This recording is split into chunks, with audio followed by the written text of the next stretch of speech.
Hey everybody, it's Rajesh here. And Tane here. Welcome to our podcast, Baskets of Knowledge, Chats with a Difference. In our podcast, we invite guests from around the country and around the world to talk about how they got to where they're at the moment. It's about a journey, it's about an experience, it's about their life. Kia ora koutou, everybody. Welcome to our first episode of Baskets of Knowledge for 2023. It's been a while since we spoke to you, but hopefully you've all had a great and a restful festive season wherever you are in the world. Tane, welcome back. Yeah, thank you. It's been a while. It feels a bit weird getting back into the flow of things, but definitely excited to get the podcast back up and running. Yeah, and how's your festive and summer season been so far? It's been really good, actually. After graduation, I got to go home and spend some well-deserved time with family.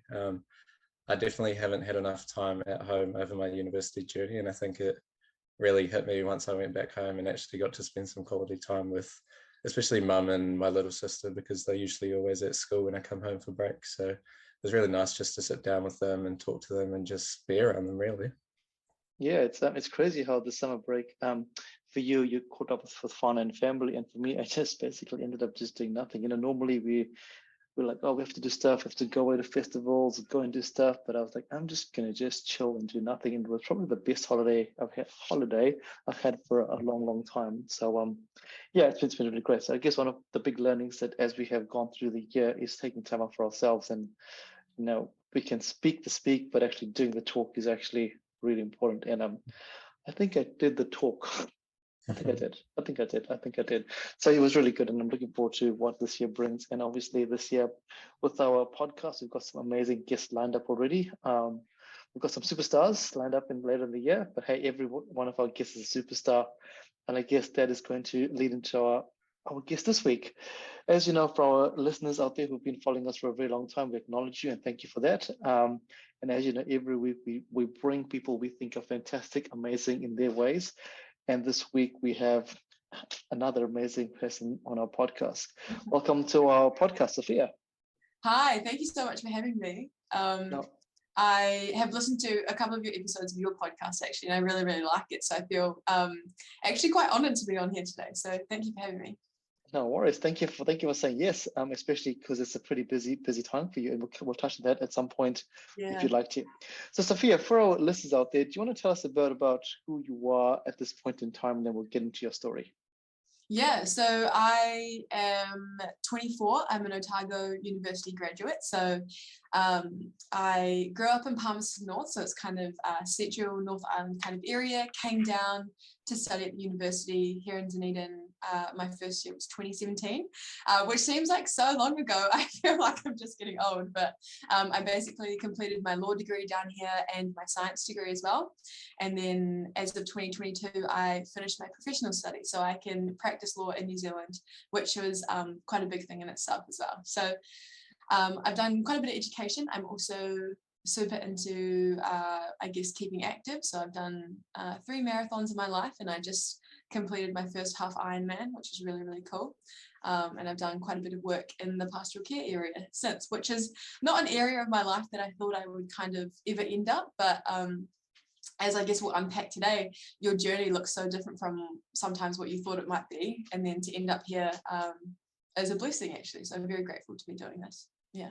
Fantastic. I mean, there's so much to unpack in that little intro there. And well done on getting your professional studies all sorted, because I know that's a big milestone. So well done. Yeah. And the marathons and being active, and that's all pretty cool, balancing that with your life. But let's go back right to young Sophia in 2016. We'd like to start the story. So young Sophia in 2016 was chilling in Palmerston North, in, like I said, Central North Island. And as you were in year 13, if someone said to you, hey Sophia, in a few years' time, you are going to be a lawyer and you're going to have a science degree done and you will have done all the stuff here, what would you have said to that person at that age? I honestly probably wouldn't have been able to believe them. So in year 13, so 2016, I was super into sport and exercise and PE, and that was kind of an area that I definitely wanted to go into. But I guess I come from a very academic family, so both my parents are very intelligent individuals, and they have achieved quite a lot academically for themselves. And so when I was applying to do a PE degree at the time. That was that's how old I am, when it was a PE degree. But so I was applying for a PE degree, and my dad kind of said to me, he was like, why don't you try law? Because I was super into Criminal Minds at that time, the TV show, and I always wanted to be a detective, and I always kind of wanted to join the police, but I wanted to get a degree before I did that. And so yeah, he was like, why don't you just try law? And I had a cousin who'd given it a go the year before, and she really liked it. So I did it, and it was never my intention to, you know, finish law. I was kind of like, you know what, I'll try it, I'll see how I go. And even when I was studying it, I really enjoyed it, but I still wasn't 100% sure if that was what I wanted to go into. And then, yeah, I got in, and my family and I sat down, and we had to have a conversation about what the next, you know, 4 or 5 years might look like. Because obviously second year law is known for being quite hard. So I was really, really nervous, but I kind of just took the leap of faith, if you will, and I actually ended up enjoying both. So I managed to balance the science and the law at the same time. And it was really cool because law was quite challenging, and law as an education, I think, teaches you a different perspective that you can't learn anywhere else. Like science for me was quite black or white. You either get the answer right or wrong, but law, how I communicate it to students as law is how well can you describe the grey? You know, that's kind of what you're trying to communicate to people. And so, yeah, I ended up really, really enjoying it. And again, it was something that I never saw myself doing. So to end up enjoying law, but also enjoying managing both was fantastic. And I couldn't have asked for anything more. But it was really scary going into that, that's for sure. Yeah, and it's so crazy because, you know, as you said, in year 13, sports is your world, sports is what you want to do. And I guess the conversation it's really funny because when you have the conversations with your parents at that age, you're bulletproof, and you're like, oh, I know what I'm doing. This is me. Yeah, don't tell me what to do. Exactly, exactly. And, you know, I mean, you listen to your dad, and you might just, all right, cool, give it a crack and see what happens. And you know, this happened. But what I love about that is, you know, you weren't afraid to keep your passion, because when we speak to young people, when I work with them, they're like, oh, I want to do sports, and that's great, that's cool. But sometimes your passion and your study are two very different things. And, you know, and you find that as you go along. And, you know, for yourself, you did both. You managed to go, right, cool, my passion and actually this other area is pretty cool. But some people don't do that there. They go, I just want to do sports, and that's it. Don't even talk to me. Yeah, so it's pretty awesome that you did that. But then you had the choice now. So you live in Palmerston North. For those of you that don't know New Zealand, there's 8 universities in New Zealand, and there's a university just on your doorstep in Palmerston North. What made you decide to, and also down in Wellington and Auckland, you know, you've got those are North Island for nice and easy. And I guess, you know, you said you're from your family right there in Palmerston North. How did you convince them to let you actually leave the North Island to go somewhere else? That's so funny that you asked. I didn't need to do any convincing whatsoever. Brilliant. My parents, both my parents kind of finished their education in Palmerston North, and my mum came from Zimbabwe because I'm half Sri Lankan, so she was born over there and they came over. And my dad grew up in Palmerston North, so he never left Palmerston North, and he was kind of like, as soon as you turn 18, you need to leave, you need to explore the world, you need to see what's out there, because there's so much more than Palmerston North. And I think it's beautiful staying in your own town, but I think sometimes you do need to leave to understand what the world looks like outside of all that you know. And so my parents were kind of like, you need to go, and we'll give it a go, and if it doesn't work out, you can always come back. And so I'm very grateful for having a supportive family dynamic, I guess, where they would let me go, explore the world, and like they're kind of there as a fallback position if I need them. Coming down to Dunedin, which obviously is very, very far away from home, it was actually the only university at that time that would allow me to do both degrees. So obviously the University of Otago at that time was the only place doing a serious PE degree that you could do with something else. So Massey does awesome sport and exercise science, but I couldn't do law. And then at Vic, I could do law, but I couldn't do sport and exercise science to the same extent that I wanted to achieve with what PE offered down here. And so it was kind of like a no-brainer just coming down here and giving that combination a go. And then obviously, depending on if I got into law or not, I could change universities or transfer anywhere.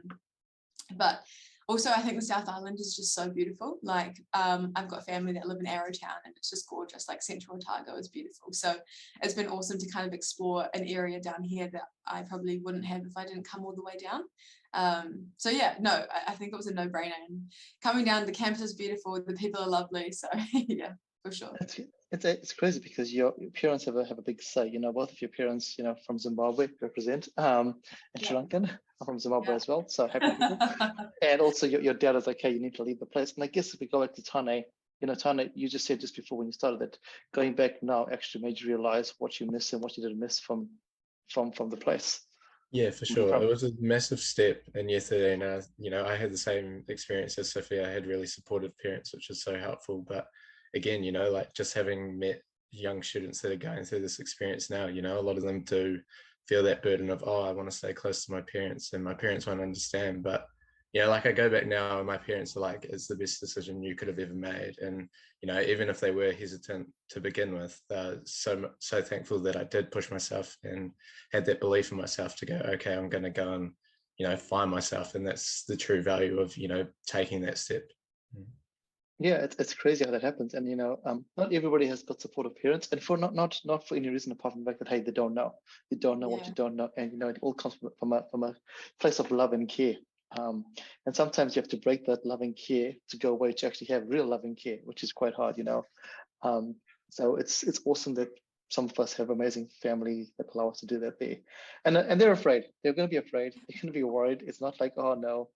They're afraid. They, just as much as we're afraid to go away, they're probably doubly afraid that something's going to happen to us. So it's we have to acknowledge them as they let us do our thing. So Sophia, you land in Dunedin, you start your journey there, and PE school was a whole different ball game at that time. There, were you part of the whole dance? Did you do the dance paper and the gymnastics paper? I was the second to last year that they had that paper, and that paper was just so far out of my comfort zone. Like I had done dance my whole life, so I wasn't too bad with like the dancing, but it was the whole combination of meeting new people. I wasn't really into gymnastics because obviously it was a dance and gymnastics combo, and so doing all these tricks and front flips, and I was just honestly, it was so scary. But I think when you're really uncomfortable or in situations that are quite challenging, that's where you learn the most about yourself. And so once I got through that paper, I was just almost like, wow, there's anything, like I can do anything in this world, like I was so scared of that. And now I've kind of conquered that and like moved on. Yeah. And it does a lot for your confidence, I think. Especially doing stuff that you're not comfortable with people that you don't know. Yeah, totally. For context of those that are listening and those that never heard of this before, it's basically a paper that the university has at the PE school, and you're basically assigned a group. Is that assigned, or do you randomly? Yeah, just like a stream. Yeah. You get randomly assigned some people, and you have to create up a dance, which becomes an assessment and a gymnastics thing. So just trying to imagine 200 fresh-faced people who don't know each other chucked together, and they've got to create a dance. It's pretty epic, and I have been privileged to watch quite a few of those performances, and just the stuff that you produce is pretty amazing. That's pretty cool. And at the same time, you're doing law as well. So here's a crazy thing for you. You have to do this dance thing here on one side, and on the other side, you have to be studying for your law exam at the same time. How was that for you, trying to manage those two?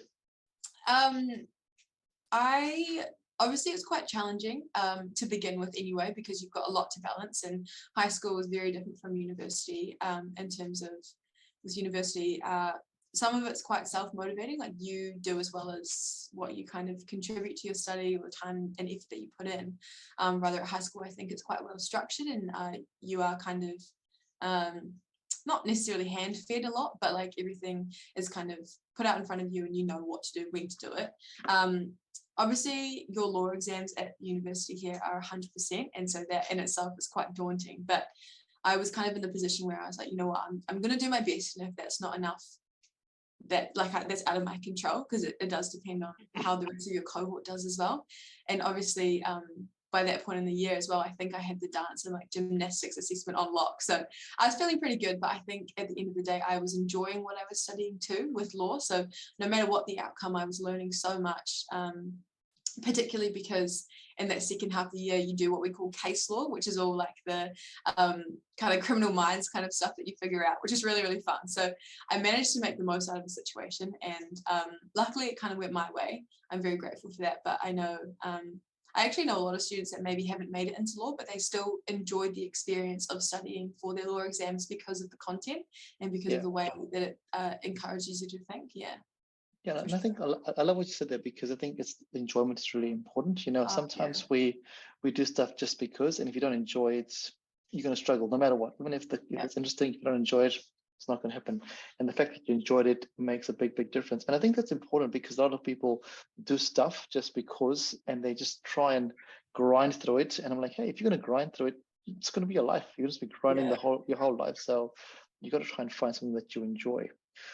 Talking about enjoyment, you said sports and activity was pretty is part of your jam, and I know that you became really involved with I guess the gym and becoming a trainer and teaching classes there.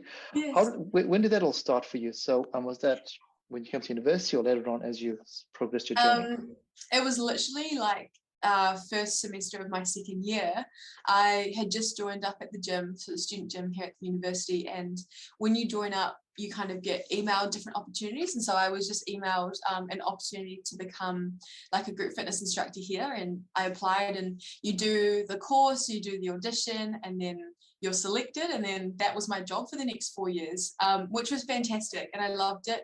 I learned so much. I had never stepped foot into a gym before coming to university. I was always like on the hockey turf or football field or more outdoors, and so you're obviously very active at high school anyway if you choose to be, and so you don't really rely on the gym, like it's not part of your lifestyle. Well, it wasn't part of mine anyway. And so getting my first job down here at a gym was so wild, and it was something that again, if you had told me in 2016 when I was year 13 that was kind of going to be my life at university, I would have kind of probably laughed because it was so out of my perspective or out of like my forethought.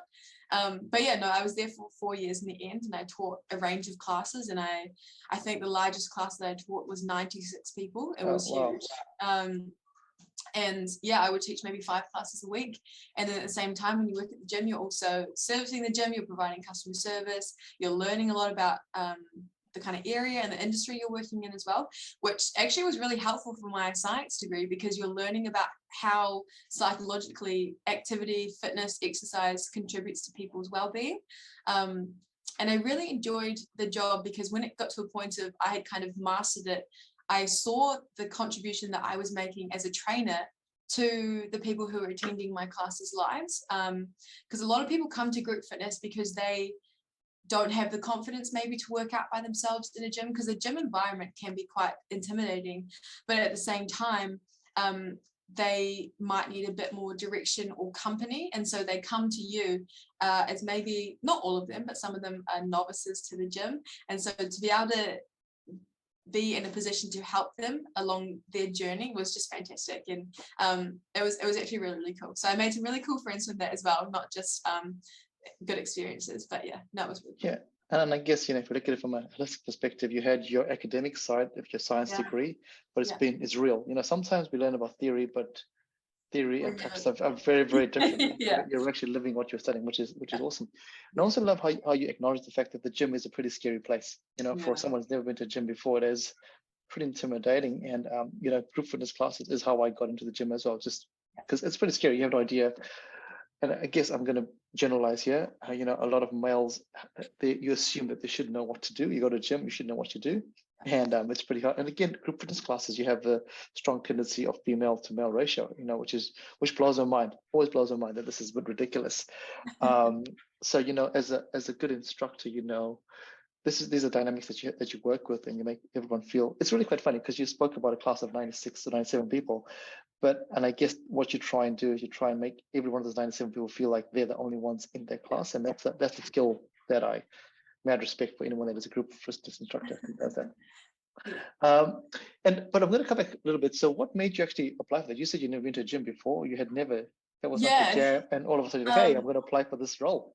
I think when I came to university after my first year, I saw how many more opportunities were down here, and how if I never tried anything, I won't end up anywhere. So it kind of came across my door, and I guess I don't know, I'm quite like a spiritual person, or like I believe that there's like kind of signs and stuff like that. And so it kind of came across, in front of me, or it was in my emails, and I was like, maybe this is a sign that I should just try it. And worst comes to worst, I just don't get it, and I had nothing to lose. And so I guess that's part of something that I appreciate about myself, is I'm quite optimistic, and I'm willing to try these things because I always know that I never have anything to lose. I only lose out when I don't try. and I was like, it'd kind of be cool to be able to be those instructors that you see everywhere. And it would be really, really cool long term as well to gain that experience, but then also have it on my CV. So if it went well, it was an industry that I could potentially go into in the future as well. So it was kind of an opportunity that came across my doorstep, and I was like, maybe this is the sign. I'll just give it a go, because the benefits are going to be huge. And if it doesn't go anywhere, it doesn't go anywhere. I haven't really lost much. Yeah, totally. And I love that, because most of our guests that we've had on our podcast have spoken about opportunities. A lot of people think about university just being classroom learning. And I guess as we'll go in today's conversation, most of your learning actually happened out of the classroom. You spoke about law being amazing, but opportunities. And Tana, you've had this in the last 2 years, all opportunities as well. Yeah, for sure. And it's the same thing, like there were some things I thought I would never do or never have the chance to do. But I think if you don't apply yourself, you're never going to know. And, there's been plenty of opportunities where I was turned away from as well. But you just got to think, if you're not going to put yourself out there, the answer is always going to be no. But by putting yourself out there, you've at least got a shot. Yeah, that's right. One of my favorite sayings is, you don't ask, you don't get. So, hey, the worst thing that can happen is a no, right? A bit of a no. And then when you get a no as well, that's growth, right? You get a no, how do you react to a no? That's also space for growth. Talk about opportunities, Sophia. What other opportunities have you had that you just were like, what the hell is going on here? This is not what I expected. I mean, there could be a whole list of them, but is there any just stand out for you? Probably getting into marathon running and like endurance races and stuff, because I was always like a team sport player at high school. And then what I found is when you come to university, it's really easy to actually just, I guess, not intentionally let go of a lot of your hobbies, but they kind of fall off the bandwagon, if you will, because you come to university and, like you say, you assume that it's just class and study and like you've got a whole different lifestyle. And it's really easy as we kind of come into this part of our life to let go of everything that we had growing up. So I didn't play team sport. I didn't join a hockey team down here. Everything was like really new. Obviously I got involved in like the inter-college competition and stuff, which was really cool, but I ultimately wasn't doing much with my time. And then the way that the Dunedin Marathon organization advertises down here, which I think the university uses as well, is they write with chalk on the pavement. And I saw this, like the marathon advertising a million different times in a million different places. And then I thought to my mum, I was like, why not? Like I could just start with a quarter marathon, which is 12.7 kilometers at that time. That was my first race. And it was really cool because it gave me something to work towards. I think when you just study and stuff and you don't have anything outside of the classroom, it's really easy to feel, I guess, directionless, if that's the word, or you don't have a super sense of direction because your exams are at the end of a huge chunk of time, and it's hard to kind of tick off little goals as you go along. And so I thought, why not? I've never really tried running before. I was lucky enough, obviously, to play hockey, which requires a certain level of fitness, but I'd never been into my long and distance endurance races and stuff like that. So that was my first race, and it was a quarter marathon, and I loved it. So then I did a half marathon, and then I ended up doing my full marathon after COVID. And then since then, I've done 2 more. So I've done 3 marathons total. And then yeah, it just became this thing where I was like, I'm going to do a half Ironman because I've swum my whole life, I've biked my whole life, and I've run. I've never put all the disciplines together, but it was a whole year affair of learning how to do all these things. And it's really cool because it gives you something to work towards and something to think about outside of your everyday life. So I worked full time. I studied part time in 2022 to do my professional studies, but it was awesome to have like an active goal to work towards, and like a training program and some structure and stuff too. And often when you're doing endurance races like this, it's the community as well that is so much more motivating, and you meet so many cool people. So there's lots of little things along the way that just continue to inspire me. And thinking back to, year 13 Soph, I never would have ever been able to tell everyone that I could have done a half marathon, or half marathon, let alone half Ironman. So yeah, it was just something that I never saw myself doing, never expected to get involved with, but it was really cool to do, and I'm glad that I've been able to do that. Yeah, that's so awesome. And it's also the evolution of self. As you said before, when you're at school, you do all these things because everyone's doing it, and you're in an environment. And you come to university, that damn, I should just be studying the whole time. And like you said before, you forget who you are a little bit when you come to university, especially that first year where you just don't know what to do. You're doing things because other people, you're drinking, going out, you're doing all those things because you think you should be doing that because that's what university is perceived to be. Yeah. And then it's in your second year when you go, actually, wait a minute, I actually can redevelop myself and find my passions. And it sounds like you did that. And I think, Tana, you had the same thing as what happened with you in your rugby and rugby league, and now you're running as well.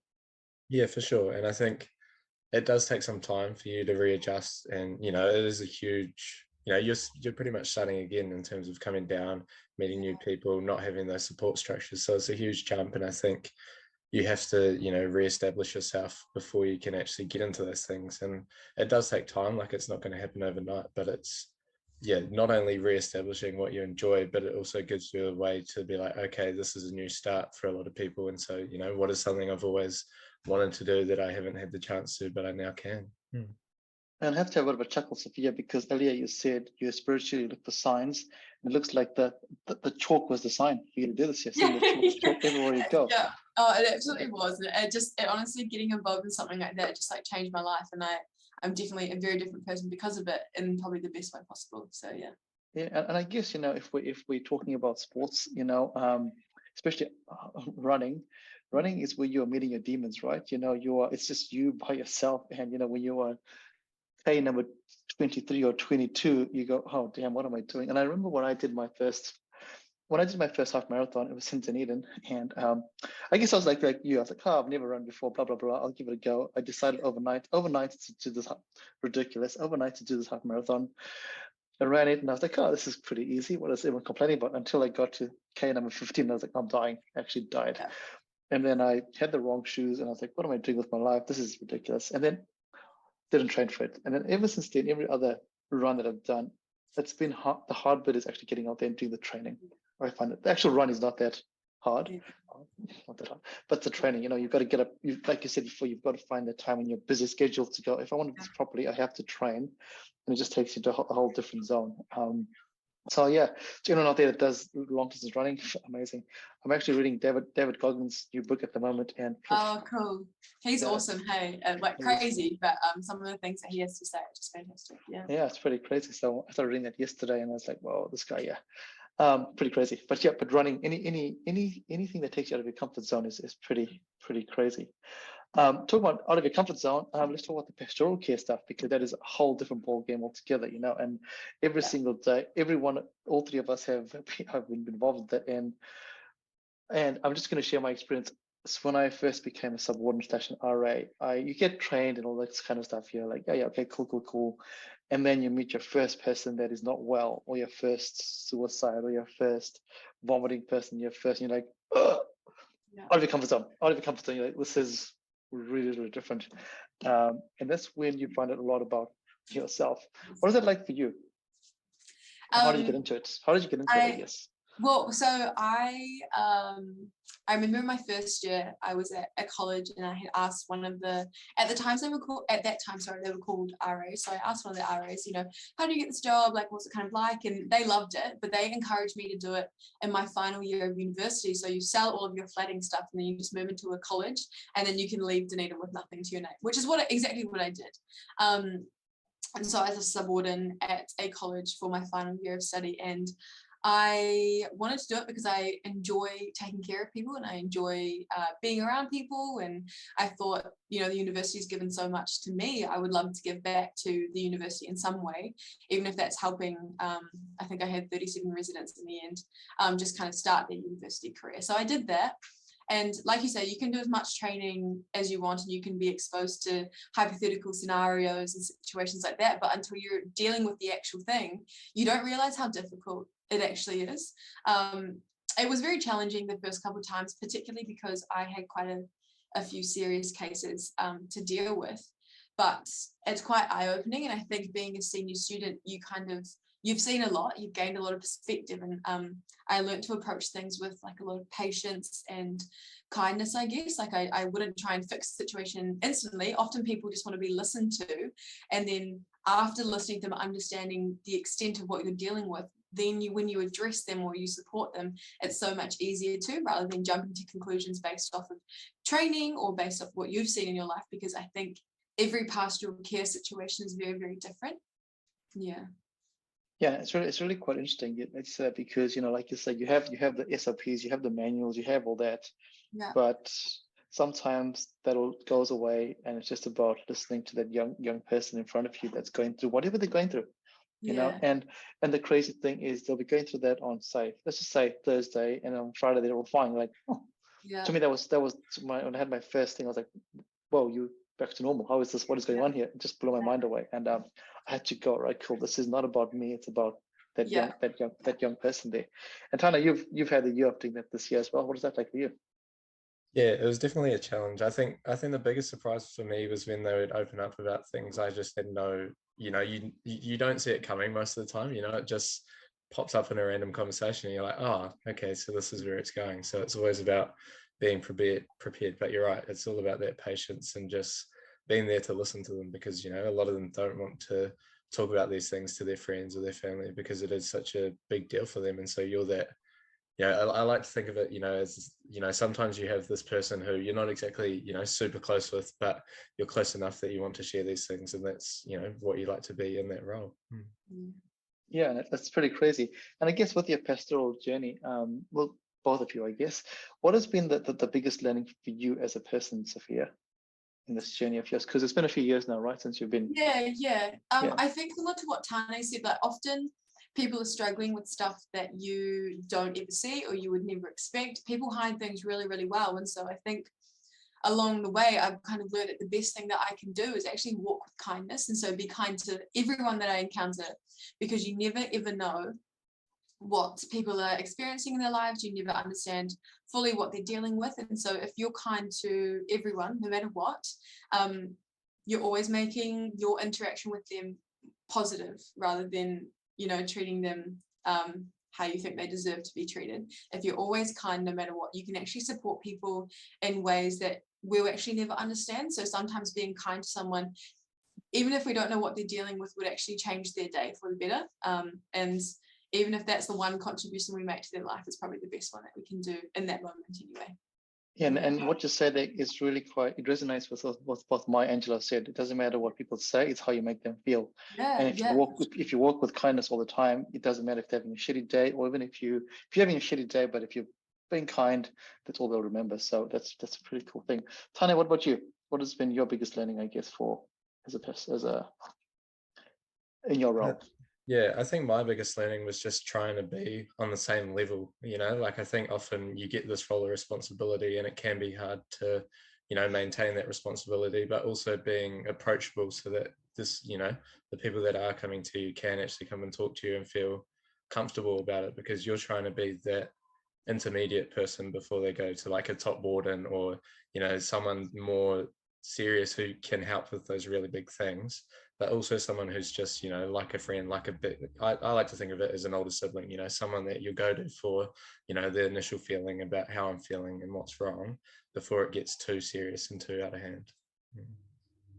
Yeah, and it's so crazy because it's that fine line between going down to the level but also still being professional. It's such a fine line with young people, and especially with the world of social media and the world of technology, where everybody wants to be everybody's friend. But then in air quotes, because that's such a crazy term with the way it's used these days. Sophia, also when you were doing this, when you're running, being a pastoral hat and your study hats, what is one thing for yourself that, so if you take everything or just look at you as a person, one of the biggest challenges that you might have faced as a young person as you were going through this journey here? Some people go through, sometimes they have mental health stuff, sometimes they just have being homesick or just questioning their identity and different things. So was there anything that just popped out for you in this journey so far for you? I think trying to figure out exactly who I was, so in terms of my identity, would probably be the biggest thing, because I have experienced a lot over the 5-6, this is my 7th year in Dunedin actually, which has been I guess quite complicating to deal with, but also like it conflicts part of your identities that you think and so trying to figure out exactly who I am has been a big part of it. But I can safely say that doing the pastoral care thing while balancing study has actually taught me that it's quite easy, I guess, for us to assume that we know everything, especially when we're dealing in these roles here. But I have to be open to the idea that I don't know everything, and I have to be willing to learn. And I think that's become a big part of my identity now. And so I don't hold so much of an expectation for myself. Like, I have to be willing for my identity to be fluid based on what I'm doing, who I'm with, what I'm kind of experiencing as well. Like, I think when you're at university, people, like, these are the kind of years where you figure out exactly who you are, exactly who you're going to be, and like you solidify it for the rest of your life, when in actual fact my identity is constantly changing. Like, I'm definitely not the same person I was 2 years ago, but you have to be open to the idea that your identity will be fluid, and you're going to learn things that are going to continue changing or contributing to the development of your identity. And that's something that I don't think will ever stop for the rest of our lives, you know. And so coming to terms with that, and not I guess knowing exactly who I am right now, was quite a weird thought to kind of come to terms with. And it was quite challenging because, like I said, there's this kind of like expectation or thing that we're kind of sold when we're younger. But the fact that I've come to terms with it now and being open to learning and growing more has been the best thing to kind of overcome that challenge. But it's a big like mental shift. Like, you have to, I guess, let go of that expectation in order to open up your perspective to learn. Yeah. Yeah, totally. Because, you know, like you said before, we are sold / born with the idea that at a certain age you have to know yourself. Yeah. And you know, as the three of us have gone through this journey here, you go, actually, wait a minute, I don't actually know who I am. But that's okay, because you don't know what you don't know. You know, if you said to me 10 years ago, when I was living in Zimbabwe, that I'll be living in New Zealand doing this job, they were like, what are you talking about? Because I was a super quiet person, and they were like, oh, you'll be public speaker. What are you talking about? So, you know, as you say, you got to go, hey, you've got to go, I don't actually know who I am. Well, I know who I am a little bit, but I'm also able to tweak and change that, because once you're married to an identity, it becomes a problem, right? Once you're married to an identity, go, this is who I am. And then things change, you know, the world changes and we learn new things. And, you know, we think about smoking, you know, in the 70s, smoking was amazing. You could smoke and life was all great. And actually, I've got to change my thinking about that. So nothing in life change is constant, right? Nothing is static in life. So that's it's hard though. You know, it's so easy for us to say this right now, but it's really, really hard. And like you said before, it's the mind shift. You have to shift your mind. And sometimes in that mind shift, you're going to lose friends, and you're going to, you know, things that can happen. You go, right, cool. And then you start questioning, am I doing the right thing? Mm-hmm. Is the right thing? You know, what becomes more important, the others or yourself? So it's a tough one. Talking about others and self, a nice little segue here. Let's talk about your podcast. You've started a podcast as well. Yeah, let's talk. What motivates you to start that? Yeah, so I have a podcast, and it's called Chapter 24 Podcast. And the podcast, I guess, in short, is like a summary of different lessons that I've learned, different lessons I've learned through the pastoral care kind of job that I've had too. But it's also a combination of conversations or lessons that I wish I had heard earlier that would have helped me so much more in my growth. But in saying that, I'm very grateful for what I've experienced now, because it's allowing me to pass on these lessons, and kind of dealing with the pastoral care world. When you're taking care of other people, like I think you mentioned it briefly, it forces you to reflect on yourself and where you're kind of at in your life. And so I was having all these really cool conversations with people, and people will often be like, you know, you should start a podcast, you should start sharing this stuff with other people. And then also in the job that I have, I was having quite a few of the same conversations with individual people who were part of a larger friend group. And I just thought, if all of these people could hear each other, they would know that what they're dealing with is not like a sole issue. Like, they're not alone in that, they're not isolated. Even though they feel isolated, like, everyone could agree that they're dealing with the same thing. So I thought maybe making it a podcast, and no matter who listened to it, even if it resonated with one person, it's one person that maybe needed to hear that. So that's kind of what started it, or what inspired it. And I called it Chapter 24 because I launched it on my 24th birthday, and I was like, you know what, I'm going to share different things that I've learned over the 24 chapters of my life. So yeah, that's kind of where it came from. And I've got some really cool people who I'm interviewing at the moment, who are also going to share similar journeys, which I think the more, I guess similar to you guys, the more experiences or perspectives that we share, the more we allow other people to realize that, hey, maybe they're not alone, or like it's okay to feel like this, or even just to build or develop a sense of belonging, I think is such a big thing. So yeah, that's, I guess, long story short, that's kind of what inspired it and what it's kind of about. Yeah. That's very cool, and again, it's always hard to start, always hard to start, and you have everyone saying you should do this, like, oh yeah, but hey, starting is the main thing.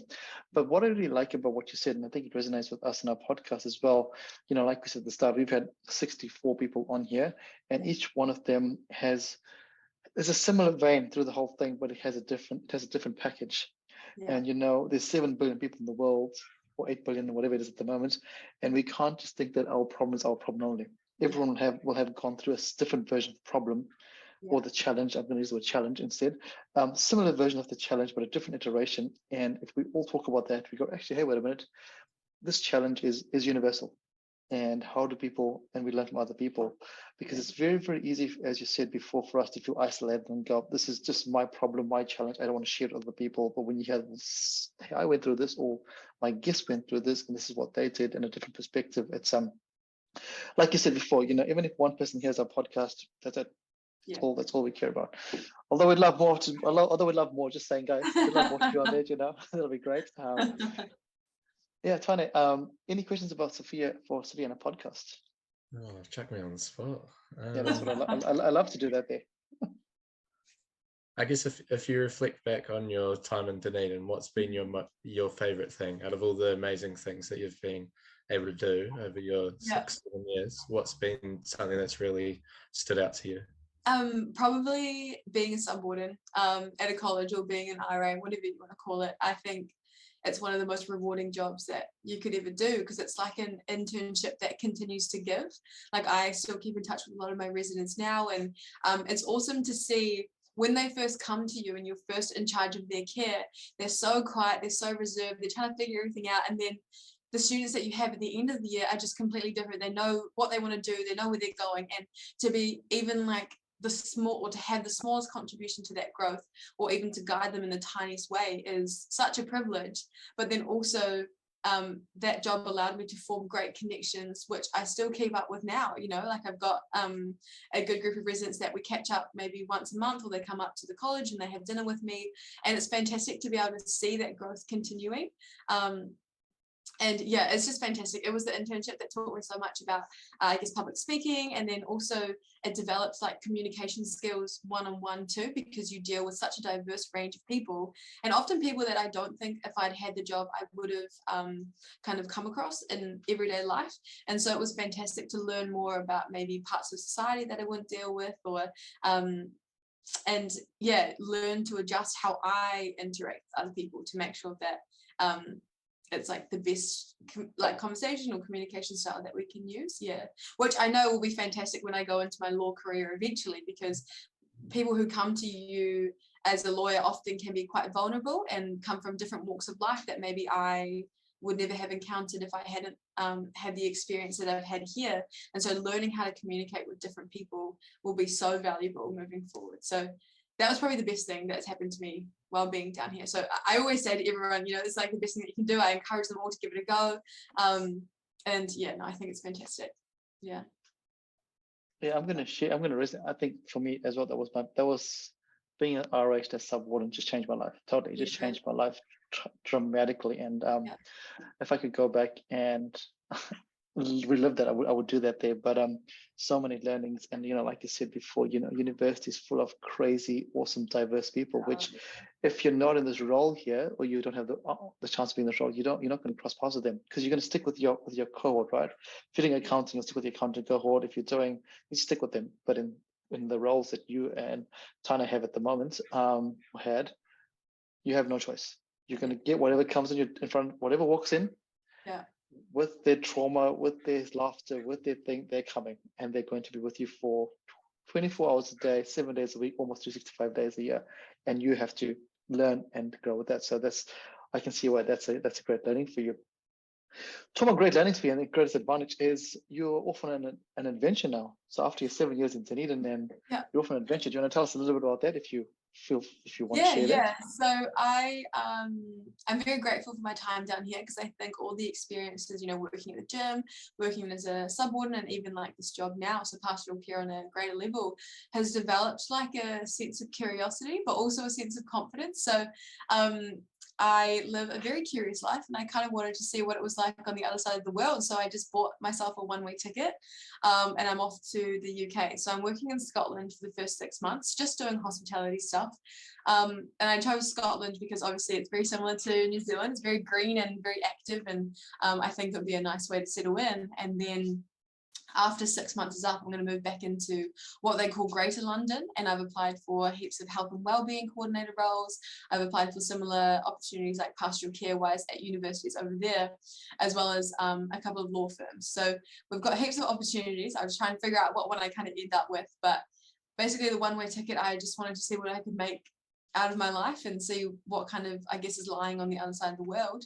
And I've got 2 years to make something out of myself. If it doesn't really work out, I can come back. And obviously I've got this beautiful job here, or I can join the police, or I can join a law firm. And yeah, it's all kind of going to work out. And yeah, I have a lot of confidence that it's going to be okay. So that's kind of where I'm off to next.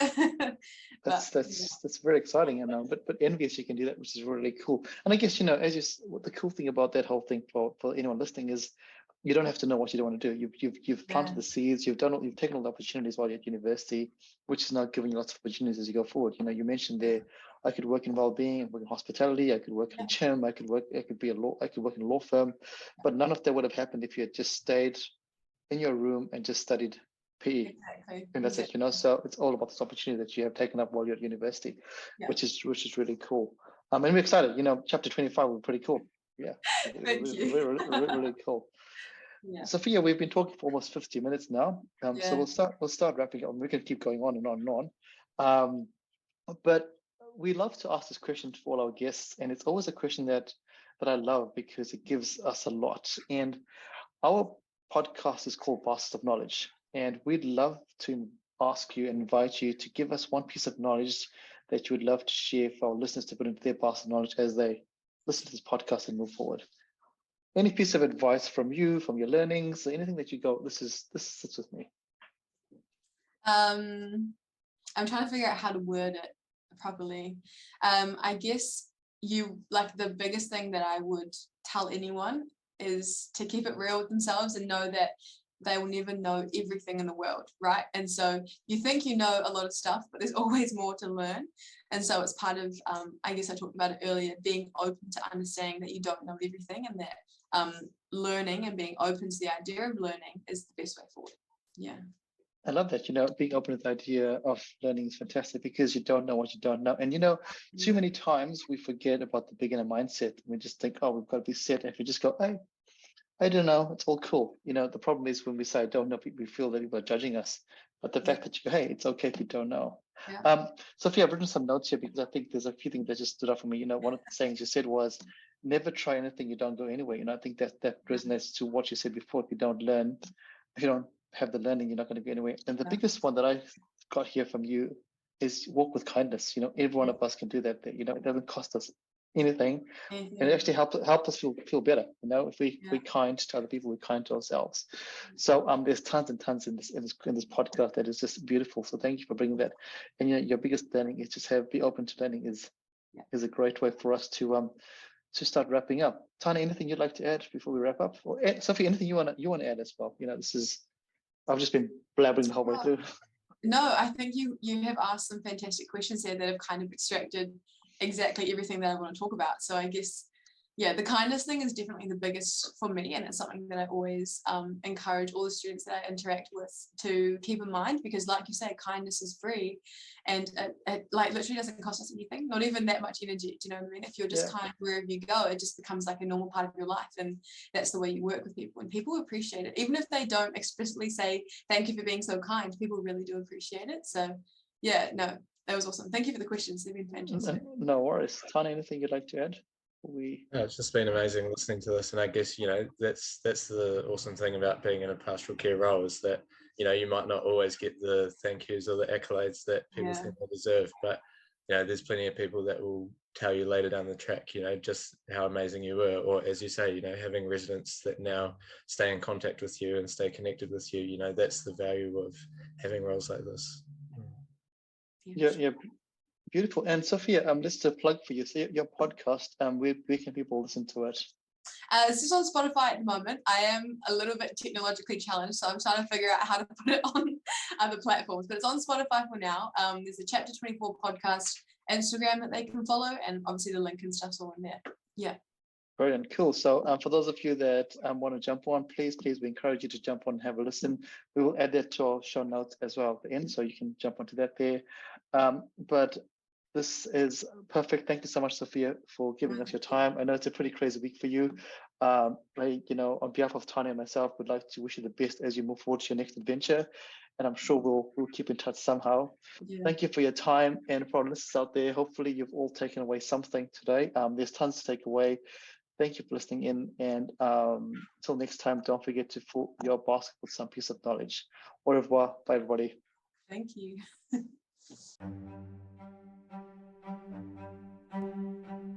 Thank you for listening to Baskets of Knowledge.